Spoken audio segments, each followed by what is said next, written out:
This week, Down with Dedee is excited to be sponsored by the Hazelden Betty Ford Foundation.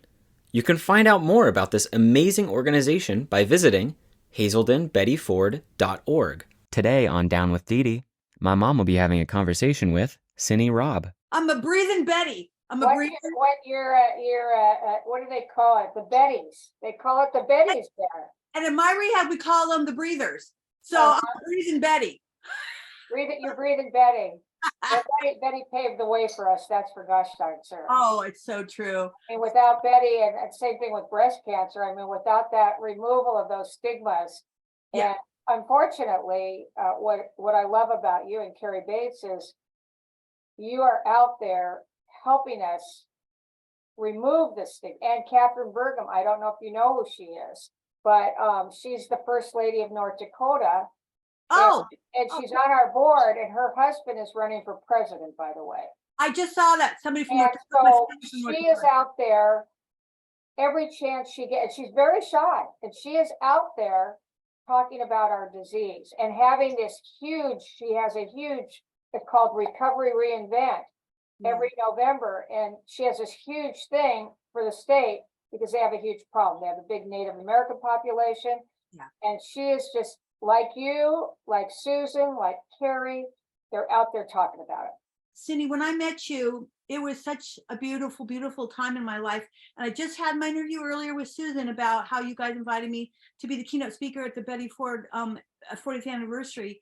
And what a beautiful, amazing honor that was for me, because the beauty of it is I didn't even get sober at Betty Ford. I got sober at a little clinic in LA. But let me tell you what was so profound about that invite was that's what recovery looks like. We're all in this together. It isn't, that's minutia, where however you get there, and we all love you, we all support you. So that's how I met you and Susan and David and all of you. And you looked out there and you looked at this sea of people, and it's just so empowering, and they're so grateful and they're so happy, and the family members are there. Even though the family members have been through hell, they're supporting these people by showing up, including my own husband, who doesn't go anywhere. It was really that was really incredible that weekend. So Cindy, so you've been now sober for how long, baby? You just grabbed a big chip. 33 years. 33 years. Woo! Here, I'm gonna do a little clappy thing if I can figure it out. Oh, I'll do it. So I have almost 5 years. Here we go. Look, clappy. There's a little clappy hand. Yay! I know you do. I know you do. I learned that in UCLA college because my last year was 2020 during the pandemic. And then when you went to college, were you sober? Did you go to college after you were sober or before?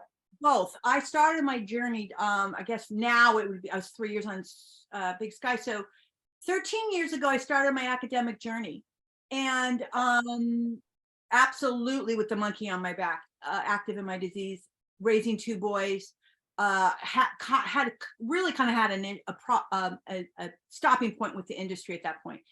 So I went on the academic journey, and let me tell you, it was the beast just kind of slowly got worse. And then by the time I hit I finished my 8th year of my first year of my graduate program at UCLA is when I just took a nosedive, and I didn't realize how bad I was, where my family decided to try to do an intervention. But they didn't know that I was already looking privately, quietly, shamefully at 800 numbers to try to get the courage to call for help. I went to rehab after that 3 days later, intensive, 30 days, no one saw me. And then I took a year off to just work on sobriety, because it was that important that I get it right. They tell you no major changes the first year anyway. It's all about rediscovering who you are. Oh, I call it discovering your sober legs in every situation, right? Because you may be using your DOC, your drug of choice, but that does not mean that you're necessarily got those strong legs. A baby doesn't just start running, right from crawling. They have to kind of learn how to walk again. And I do believe that when you're first out of the chute, you have to. What I love about Betty Ford too is you guys work on the whole family, healing the whole family. So that kind of support is so important. So many people don't have that. Oh, so, it's totally a family disease.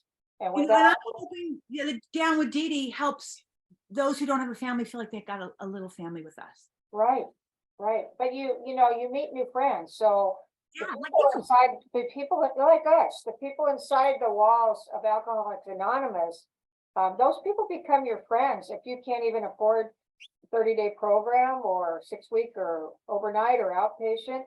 You just go to a meeting, and when you introduce yourself and say, you know, I'm new, you will be enveloped with love and hope and healing just in those walls. So, I mean, there's no excuse. It's there. It's there. I think that, it's so interesting because everybody says, like, what was your bottom? And my answer is always the same. What bottom? I had multiple bottoms. Yeah. It was a bottomless pit. You really, why one decides at any one given day that that's it is such a personal journey. And that's why social stigma is not helpful, because we're already dealing with such shame. And most would say, well, if I was her and I've lost everything that she lost, that I would have hit my bottom a long time ago. Well, that is true for you. Absolutely. Your bottom would have been way before hers or his or theirs. So it's such a personal journey. And that's why it's a tricky one. And that's why I always tell people, if you have someone who's struggling and they're not going to be ready till they're ready. So the best you can do is tell them you love them. You can see that they're going through a hard time. And when they're ready, you're there to help them try to find help. That is it. Probably the hardest thing you can do is allow someone to continue to spiral, but jumping in and interjecting your opinion into something, sadly, you don't really know much about, but that's our society. We know very little about addiction, right? Right. And they have to know that you are there for them and that you love them. You know, I always say, it's that old adage, you give them the tools, give them the education, you buy them the books, but you can't send them to school. They have to decide they want to go on their own. Like when you went back to school, I mean, it's just, and it's very frustrating for us that love these people. And I'm sure for your family and my family, people that are standing back, watching us struggle. And yet we're so defiant. And I will tell you, for my part, and what I've seen with so many people, particularly the ones that cannot recover, is this disease is a demon.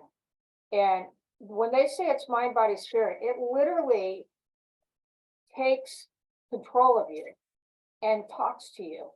And you are almost like, I kind of think of it like we need an exorcist, because we're almost possessed with this disease. And I've seen it take down some unbelievable people. And Dedee, this one short story about it is, I have a friend who's really struggling, husband and wife, very good friends. He's already been through family. And I haven't been able to help her. And so one night she called me, and she started out with a kind of a mixed message, like why she called me. It was about animals, my other passion. But then it got into our disease. And then it got really heated. And at the end, she says to me, I love you. And then she says to me, F you. So I slammed the phone down. I went into my bedroom. I looked at my husband and I said, I just had a 30-minute conversation with the devil. I was talking to the disease the entire time. And to back up what I said to my husband, the next morning I get up and there's text from her. Yeah. And the first text is, I'm sorry. But the second text was so meaningful because she said, I don't even know who I am anymore. And unfortunately, she's still out there. I wish I could say it has had a good, but it hasn't. She's not ready. And what you just said is so profound, so true. And I bet you so many people listening to this right now will understand exactly what you're talking about. Either this happened to them because they were that person, or they were on the other side of that conversation.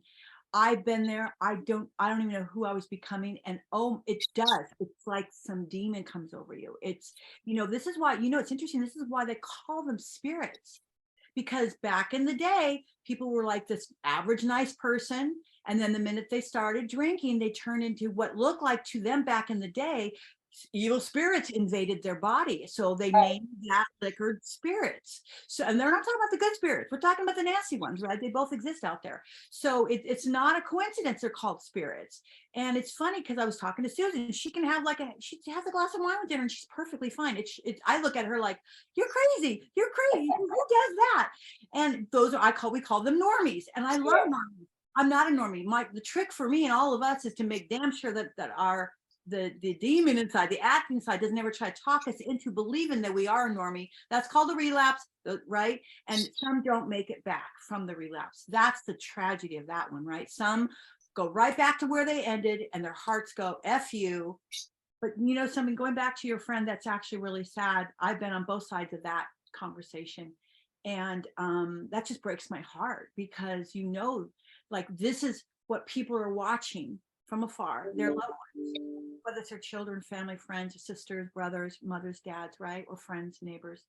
And so she's having troubles asking for help. And this is why I'm hoping, as we slowly chisel away the social stigma, that hopefully slowly reduce the shame that we carry of feeling like a failure. Because I bet you $5 she feels like a failure because she can't stop. That's how I felt. Well, she's got what we call the big D, and it's not the big D in Dedee, it's the D in denial. Yeah. She literally, this disease has taken over so much of her that now she thinks she's not sick. And I'm talking about somebody that called me from the hospital with pancreatitis, and I said, you know, if this isn't a bottom or a wake-up call, I don't know what is. And this is the same person that was driving down a mountain down Highway 74, where you and I first met out in the desert. And except for the guardrails, would have gone completely off and killed herself. This just happened. So this is a person that basically, as the big book would say, and anybody that is even thinking that they may have an issue, get a hold of the big book and read it, because it does say some of those cannot recover. Some of us cannot recover. Those are the unfortunates. And unfortunately, that's how I have to look at our relationship, which we don't have right now, because I cannot stand by and watch her destroy herself. And worse yet, when that person leaves the house with a set of keys behind the wheel of a car, now there's innocent people involved in this disease. You know, and what's so sad is if she wasn't active in her disease, she would never have grabbed those keys in that state and put others in harm. But that's the tragedy of it. So then if she does go out and she does hurt herself and others or others, then we go, oh, she's a DUI drunken, you know, bitch, asshole, selfish person. And yet it's not really her authentic self. One, when you're in your authentic self, you would not put others in danger. Right.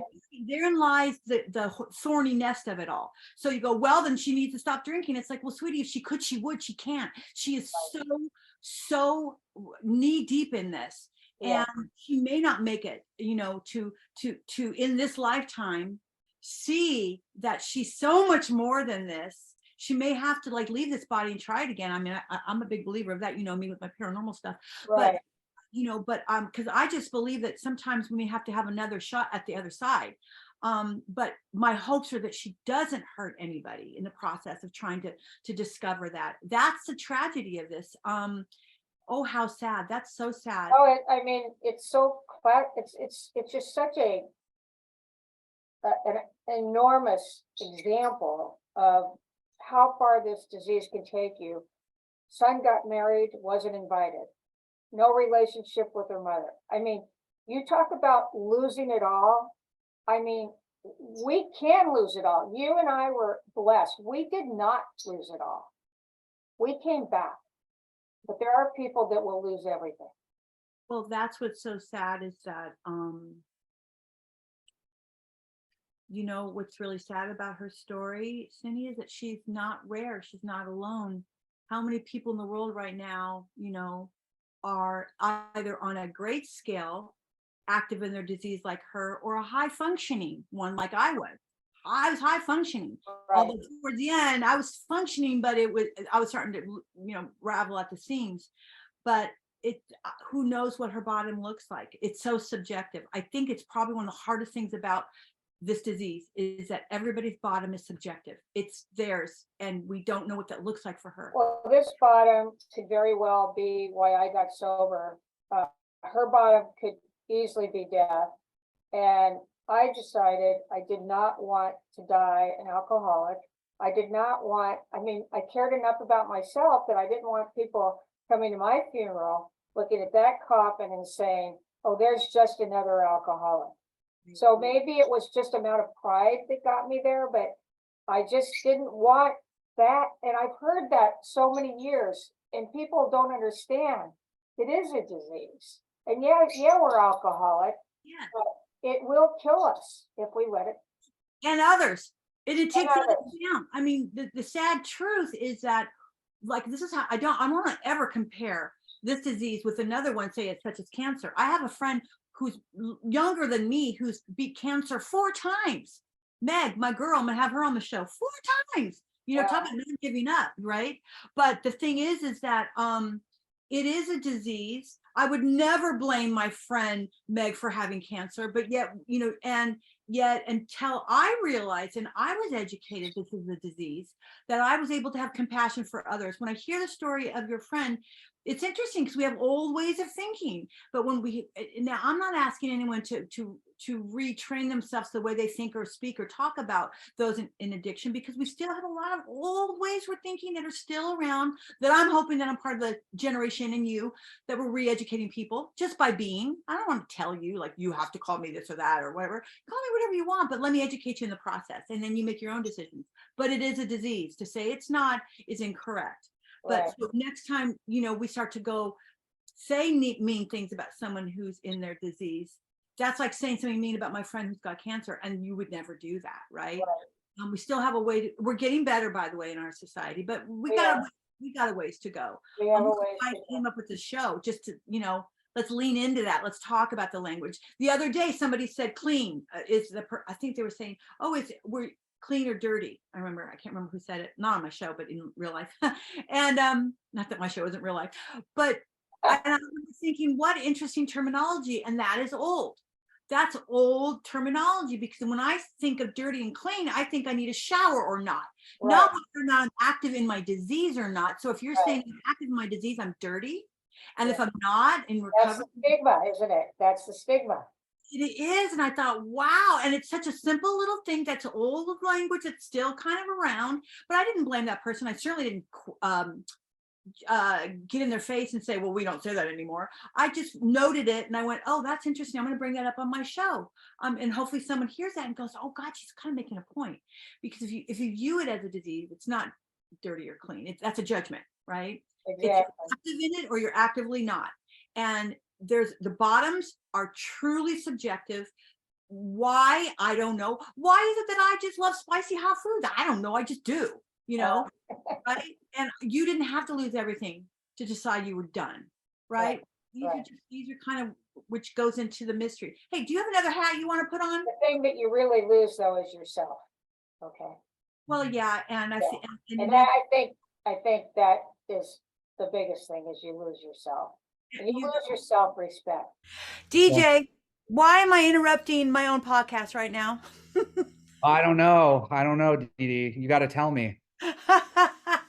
Well, we have a really exciting week. We have 3 people who are very much involved with the Hazelden Betty Ford Foundation. And even though I did not get sober there, let me tell you, I adore this foundation because, first of all, they embraced me, like adopted me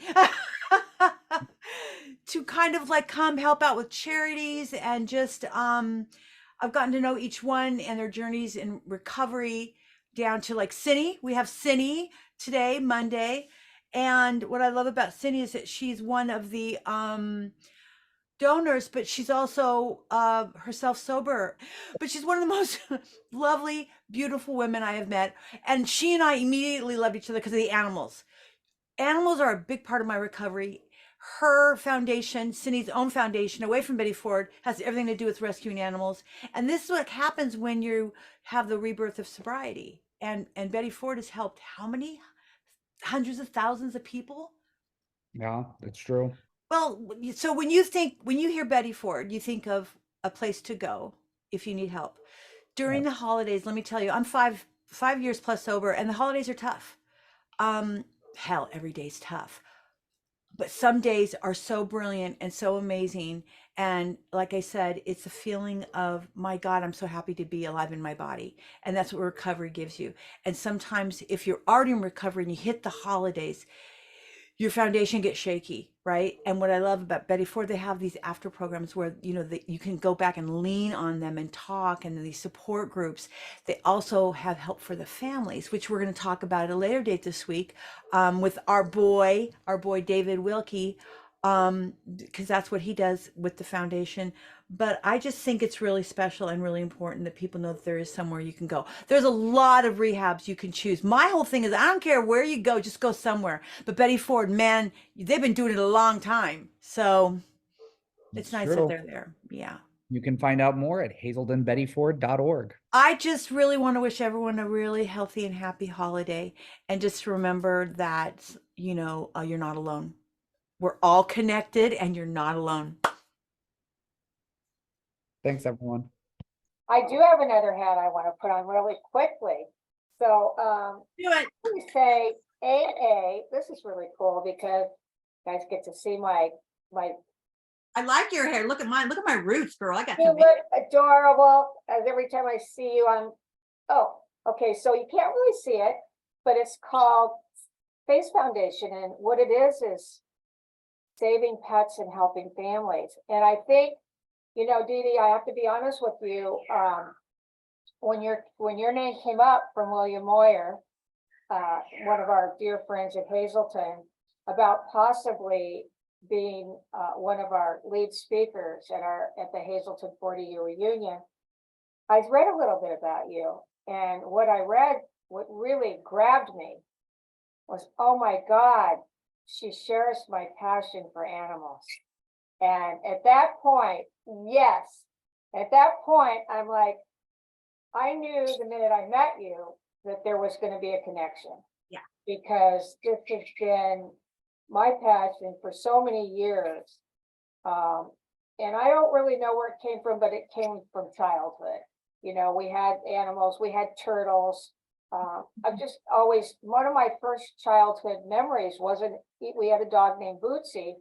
Not a really good memory, but I certainly still remember it. I was probably 6 or 7. We had a 1939, we were poor, we had a 1939 car, and it had these running boards, and then in the back was big, and we were putting my Boston Terrier in the car to be euthanized.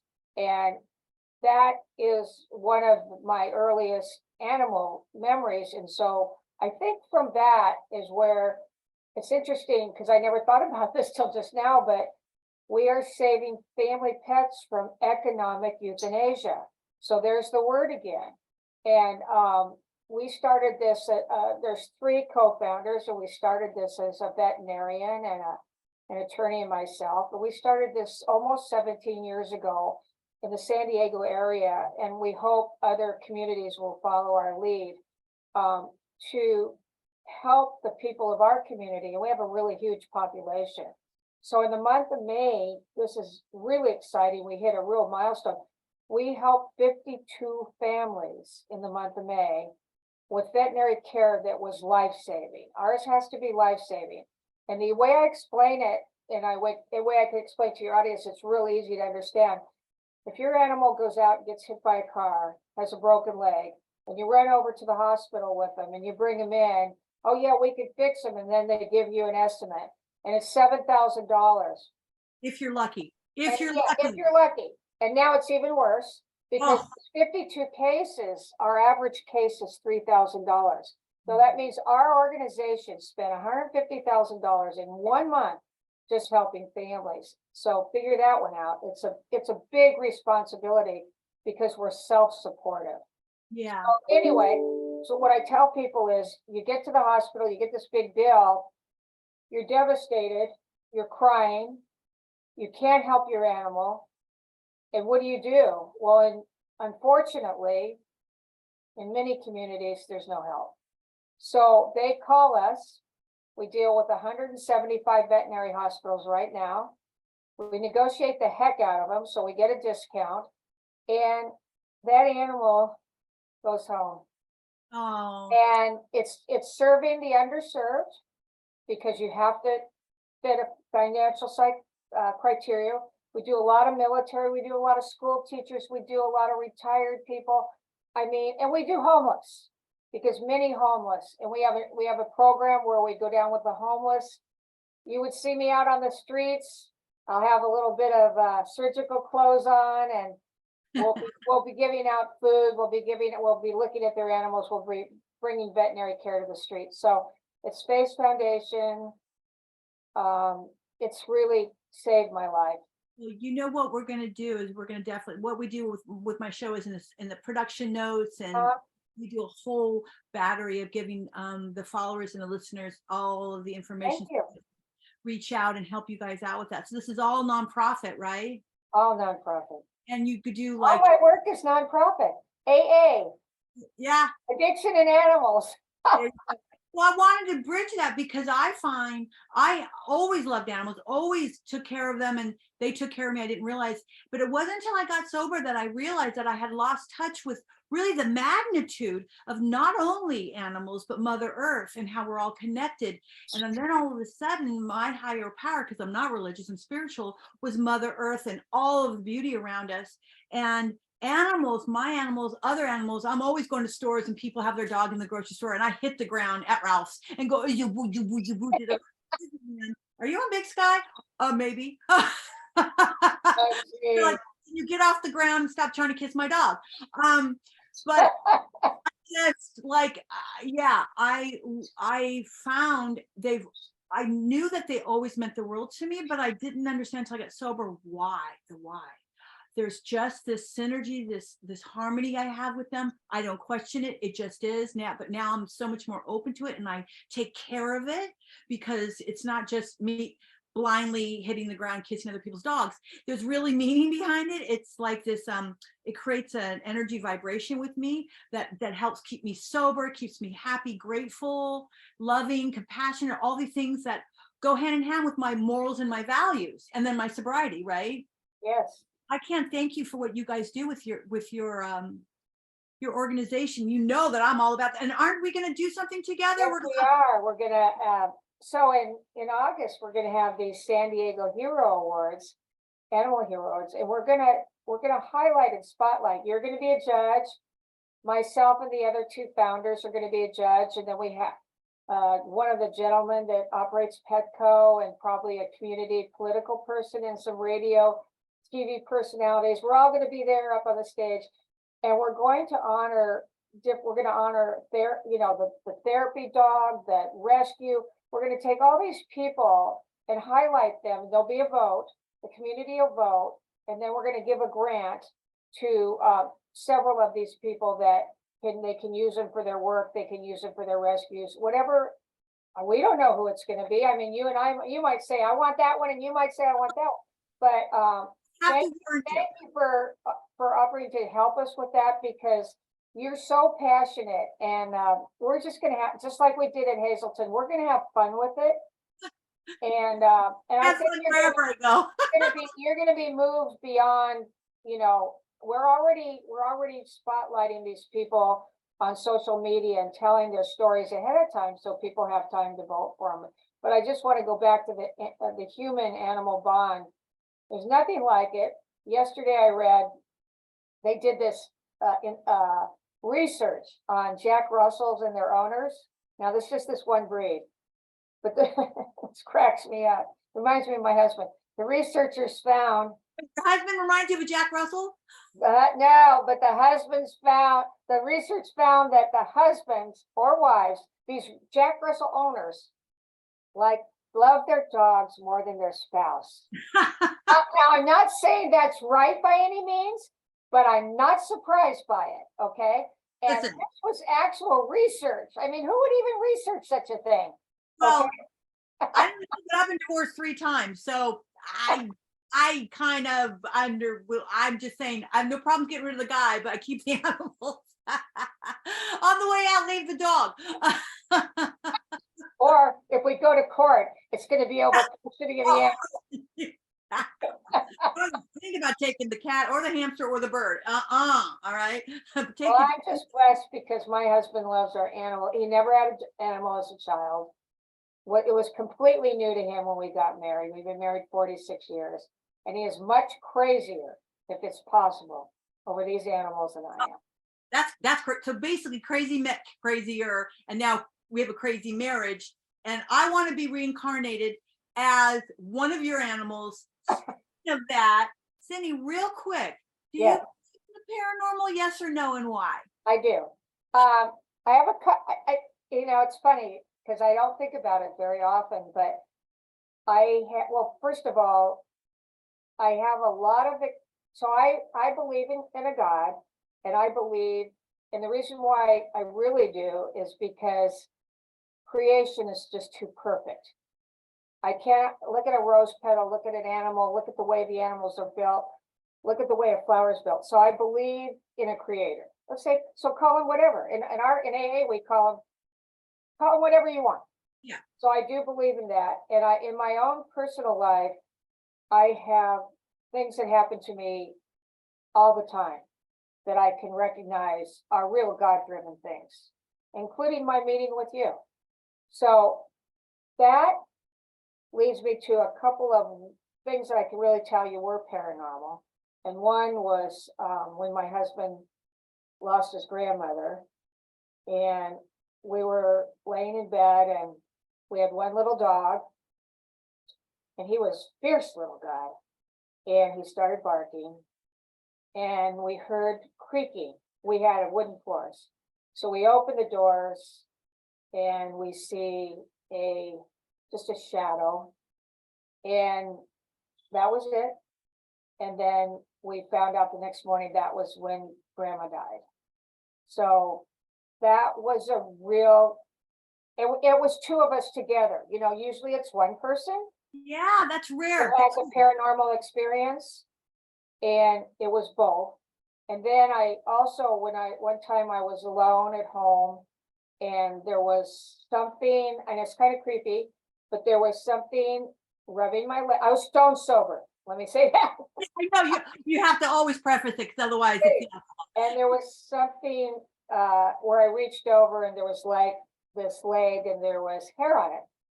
So it was a human being, and it frightened me so bad that I made some phone call my mom and dad in the middle of the night, and then I consulted a person that was being educated in paranormal, and found out that these things are very, very real.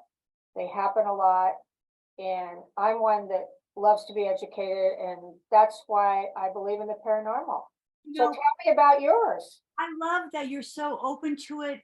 I love that about you, and I love that it's interesting. It almost feels like, to me, not always, but most times, one has to have their own experience to really nail it. I get that, because remember, for how many years the movies have told us to be scared. The government's now saying we're investigating UAPs and UFOs because they're national security, right? So everyone's telling us to be scared of this thing that's mysterious, and we don't know about it, right? And I call them the neighbors upstairs. Yeah. Neighbors upstairs. Now, I always say this: why are you trying to always make us afraid of something we don't know? It's kind of like this whole divide and conquer thing. Other countries are different than us. That doesn't mean you conquer them. But I think the neighbors upstairs are basically coming down saying, hey man, knock it off downstairs with the nukes. What are you doing? You're ruining your beautiful planet. Come on. So for me, oh my God, I've had quite a few. Let me tell you, my fun was in New Mexico. It's a hotbed. Of all places, huh? I've had a lot. Okay, I actually have never said this one yet. I always tell the New Mexico one because that's fun. That's a frisky one. But I'm going to tell you one that really makes no sense. And I know a lot of people could write it off as there's an explanation, but I'm not sure you really can. My really good friend Kenny left his body back in the 90s, way too early. He was in his AIDS. I lost him. He's my best friend. And anyway, so we were tight. We were, to this day, I still mourn him. And the day that we lost him. I was in the guest bedroom. He and his boyfriend stayed on the one side of the house, and I always, whenever I was up there, which was every weekend, I was up there every weekend with my dog. I lived with these guys on the weekends. I did not have a life. I hung out with my two gay friends, and their dog and our dog love each other. So when Kenny left, it was devastating, to say the least. And so he had made this bedroom up for me, because they were two dudes. They were kind of dirty and shit, and I was always going in there cleaning, like, God, you guys are so filthy. So he made this little room for me with all these different sizes of white pillows, round, rectangular, square, off from, like, there must have been 20 pillows all on this bed, and he called it like the princess room. And I'd go, oh, thank you, Kenny. So that's all the room had, by the way. That was it. So that the night of the day he left his body, I went into the bathroom with my socks on to go wash my face. And I have this pet peeve. I cannot walk on water in my socks. It just drives me crazy. Like, I have to take my socks off, right? It's Isn't mushy. it? Huh? It's mushy. Yeah, like the minute I step on water with my socks, I'm always wearing socks. My feet are always cold. Me too, look. I get like, yeah, exactly, right? Don't even get, yeah, right? Okay, sorry. I live off a dirt road. So I took them off. No, I was like, I stepped in water. So I washed my face. I went back into the bedroom. And before I got into the bed, I haven't told the story in so long. I took the, that's right. I took them off real quick. They were his socks, by the way. I used to always borrow his socks. And so they were men tube socks. So they rolled down in balls, and I threw them to the side of the bed. And when I got into the bed, I placed all the pillows around me, like a little halo, all around me. And I slid underneath, and I put the blankets up like this. So it was only my head was part of all these white pillows. And I just took a big breath, and I don't remember even, by the way, sober. I mean, I was not sober then, but I hadn't drank that night. Okay. Yeah. I want to make that clear. So Had he already passed? yeah, he had Okay. just passed. Okay. And I wasn't in tune with my spirituality as much as I am now. And I could feel that now looking back, he was definitely around the house, because that's where he passed, was in the house. And I was just lying there like a little statue. And I woke up in the morning. Do you ever fall asleep and wake up in the same exact position and you know you haven't moved? Yes. Really weird, but it happens sometimes. I knew I hadn't moved. First of all, because all the pillows were exactly the same way that I had placed them around me, and the blanket was in the same spot. My head was in the, my body had not moved. The socks were on my feet dry. Wow. And I laid there and I went, wait a minute. I remember specifically stepping in water, getting irritated, rolling those puppies up, throwing them off across the room. So here's my question. I started crying immediately, and I said, okay, Yeah. Kenny, okay, Kenny, gotcha. I hear you. So I told him before he left, I said, I need for you to let me know you're okay when you get to the other side. I don't care if they think I'm crazy. They already think I'm crazy. Just That's let me. something I would say. Yes. Yeah, I said, they already think I'm crazy anyway, so just add to it. I don't care. And he was like my big brother. He goes, bitch, I'm gonna make you look like crazy. I'm gonna be smacking you in the head when you're walking down the street, and you're gonna be like, Kenny, stop it. Kenny, stop it. I said, fine, do whatever. Now my family is like, oh my God, she's lost the plot. She's lost the plot. But I start to cry, and I lay there and I go, okay, they're gonna think I'm crazy, but thank you. And I know you're okay. So I ran across the house to his boyfriend, and I said, Bobby, Kenny came to me, and he's like, oh, Dedee. I said, honey, and he goes, oh God, I think he did. The two of you were inseparable. And I don't know why, but I believe your story. So Yeah. that's the beginning, I'm going to say, of my paranormal journey, where I just know something is out there. And like Susan said, she'll go to spirits, but she goes, I'm not going with the little green man. I'm not doing the spaceships.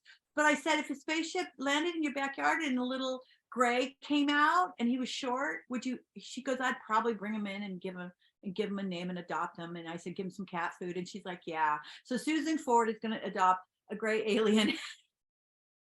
Promised me she'd call me and text me and take a selfie. So my reason why I bring this up is because, like addictions, anybody who believes in these stories or have had their own experience or believe that there might be other life forms are ridiculed. We're made fun of. We're considered, crazy. Now, what's going on now with this new movement? So there's stigma around it is what I'm getting at. Yeah. Well, I'm going to talk about that on my show. Every episode, I ask every person, hey, so that we can talk about it. Because right now, they're trying to tell us to be scared of something that I don't believe that we should be scared of. I think we treat people upstairs like, hey, oh, you're different than us. You're a little shorter and you've got green skin and or whatever, or you might be the lizard type, or I don't know, right? But I certainly don't think that we should go into it with fear. We should go into it with curiosity. Right. And if there is other life forms, I say, hey neighbor, how you doing? I want to go visit your backyard. You're here. Well, right? we pray that there is, because we want this to be more than just this life. We want to go on, so yes, I mean, It's room for all of us is what I'm getting at. And by the way, religion, I think for some people, unlike you, it attacks or offends their religion. And I always say, hold on, babe, you can still have your religion. Your it religion, doesn't offend my religion whatsoever. the religion's over here, spirituality's over here, and the paranormal, the unknown is over here. And I just ask people to let's start working on not making fun of people, because a lot of people have had very profound experiences, and I want to listen to them. I want to give them, my ear and my time and my passion. And it can come in dreams. It can come in dreams. oh my God, I had one. Yeah, I've also left my body one time, which was crazy. And that was the one night I also didn't drink. I was in a terrible dysfunctional relationship, and it was actually really beautiful. I left my body a few times, and something happened where I said, I'm not ready yet. I'm not ready yet. And I joined my body, and I woke up and I was going, what was that? Was that a dream? I didn't feel like a dream. And so, real quick. Yes. My spirit animal. He comes to me when I try to calm my monkey mind and I try to meditate. I'm a Capricorn. So I'm a Capricorn, which it should be a goat, but this is my spirit animal. It's a whole other thing. He helps me calm the fuck down. He might be one of these animals that could actually keep you calm. Yeah. Listen, if he can't check me, then I'm just. If he was standing right in front of you and opened his big mouth, you'd go, okay.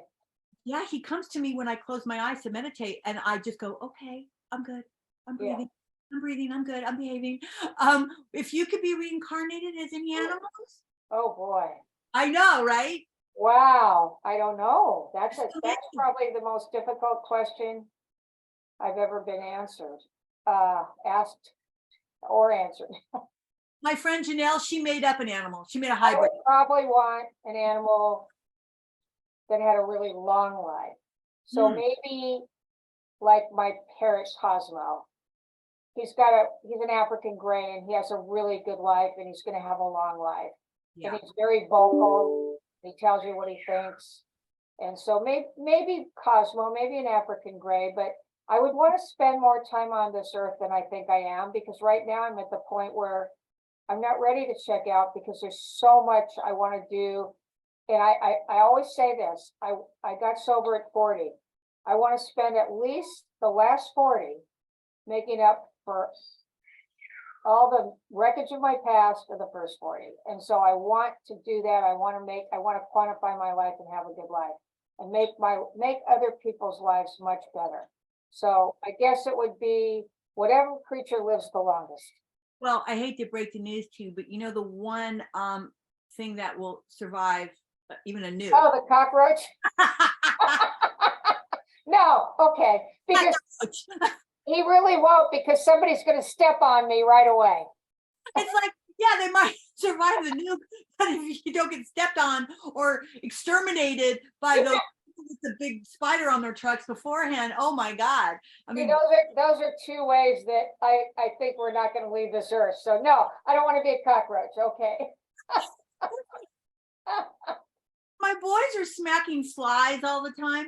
Yeah. I'm like, what if that's like Grandpa Pfeiffer or Grandma Don? They're like, Mom, I know. And I was like, but I don't know. I'm not saying they are. I'm not a crazy person, but I ask. I won't even kill a spider. I'm a catch and release. Okay? Oh, I catch and release as well. I do too. So I mean, tell your boys, They actually don't kill spiders either. We bring them unless it's a black widow.